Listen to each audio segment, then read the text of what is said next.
kwamba zaidi nyumba kama 31 zimeathirika na mafuriko haya. Kama mwenyekiti sio wa kamati ya usalama tu, kama mwenyekiti wa kamati ya maafa ya wilaya, tumekuja kuangalia kwamba tunaweza kufanya nini ili kuweza kuwasaidia wananchi hawa kuwarudisha katika hali ya kawaida, misaada midogo midogo ya kibinadamu. Lakini kama serikali tutakwenda kutafakari, kujipanga, tuweze kuona tunaweza kuwasaidia wananchi hawa kurudi katika hali ya kawaida. Lakini pia hatufungi milango kwa mwezi huu mtukufu, wengine tumefunga Ramadhani, wengine Kwaresma.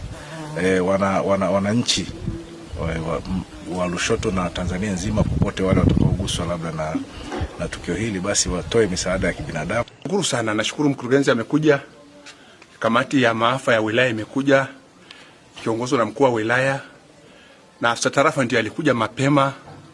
Kwa hiyo tumepata ushirikiano mkubwa na serikali. Kwa hiyo ninachoomba kwa niaba ya wenzangu, mimi nikiwa muathirika, tunaomba msaada wa serikali.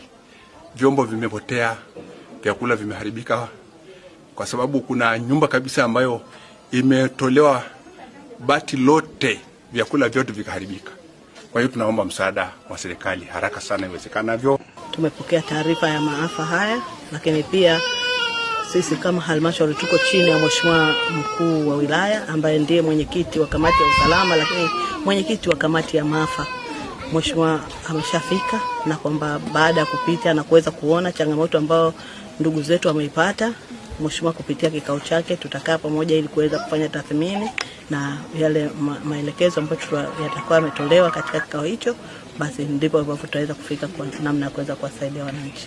Kitengo kile cha maafa kuweza kuona namna gani ya kurejesha huduma ya makazi haya ya wananchi hawa na kuhakikisha watu hawa wanarudi kwenye nyumba zao na kuishi vizuri.